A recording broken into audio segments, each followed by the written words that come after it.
د قیامت په ورځ به هغه ښځو ته الله جل جلاله ډېر سخت عذاب ورکړي، کومې ښځې چې چغلخوري کوي، غیبت کوي، تنګه جامه اغوندي، نرۍ جامه اغوندي، نرۍ ټکری په سر کول یا ټکری نه په سر کول، او ښځو ته دا نه ده روا چې دا تنګه جامه واغوندي او هر اندام یې معلوم وي. او د کومې ښځې چې ټکری نری وي، ویښتان معلومېدو، د دې ښځې لمونځ نه صحیح کېږي. ښځه به هر هغه جامه نه اغوندي چې بدن تر معلومېږي. حدیث مبارک راځي حضرت علی کرم الله وجهه فاطمه بیبي فاطمه رضی الله عنها ته وفرمایل اے فاطمه چې کله هم مسجد ته ولاړ سم نبی صلی الله علیه وسلم د چا سره خبرې نه کوي، یوازې ناست وي او ژاړي، او چې کور ته ولاړ شي هلته هم د چا سره خبرې نه کوي او ژاړي. اے فاطمه نبی صلی الله علیه وسلم د هیڅ چا سره خبرې نه کوي، ته لور یې ډېره باندې ګرانه یې، ته ورسه نبی صلی الله علیه وسلم ته ووایې چې ولې خفه یې. فاطمه چې دا خبرې واورېدله سمدستي نبی صلی الله علیه وسلم ته ځان راورسوئ.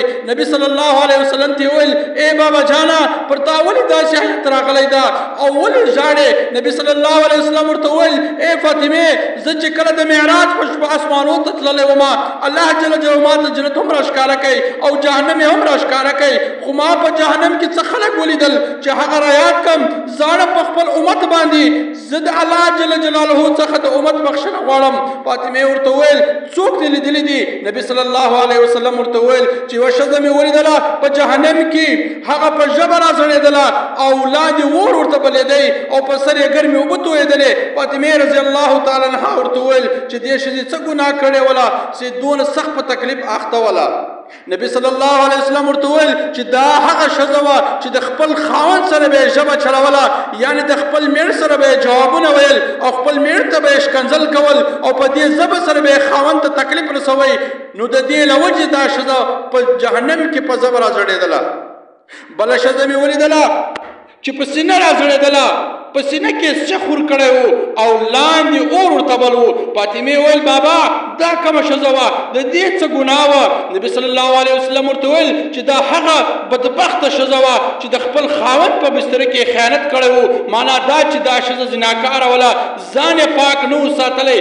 بله ښځه مې ولیدله چې په جهنم کې پر ویښتانو راځړېدله او لاندې اور ورته بل و. فاطمې ورته وویل ای بابا جانه دا څوک وله؟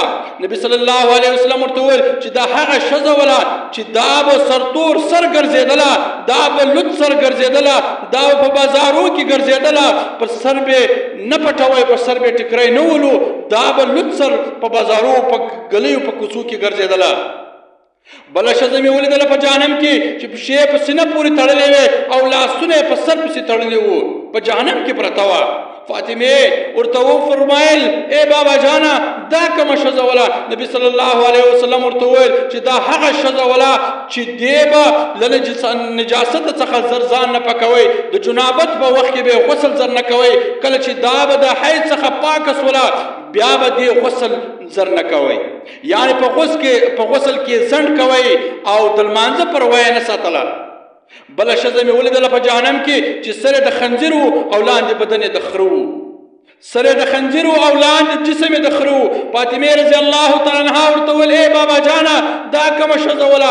نبي صلی الله علیه وسلم ورته وفرمیل چې دا هغه ښځه وله چې دې به چغلي ډېره کوله، د یوه خبر به یې بل ته رسوله، د بل خبره به یې بل ته رسوله، غیبت به یې کوئ، خلکو ته به یې پیغورونه ورکول او په کور کې خلک په شر کې سره اچول، دوه کسان یې په شر کې سره اچول، د یوه خبره به یو ته رسوله، د بل خبره به یې بل ته رسوله. نبی صلی الله علیه وسلم بی فاطمه رضی الله تعالی عنها ته وویل بله ښځه مې ولیدله په جهنم کې چې سر یې د سپي و او د سپي په رقم اوازونه تر خولې راوتل، یعنې د سپي په شان غپلې، اور یې په خوله ورننوتی او تر دوبر یې وتی، یعنې اور یې په خوله ورننوتی او تر شا یې وتی. بی فاطمه رضی الله تعالی عنها ورته وویل بابا دا کومه ښځه وله؟ نبی صلی الله علیه وسلم ورته وفرمیل چې دا ښځه حسدګره وه، احسان فراموشه وله، دا سینګره وله، دې به ډانسونه کول، دې به د خلکو مخ ته ناچونه کول، د هغه ښځه وله چې په داسې تکلیف باندې اخته ده.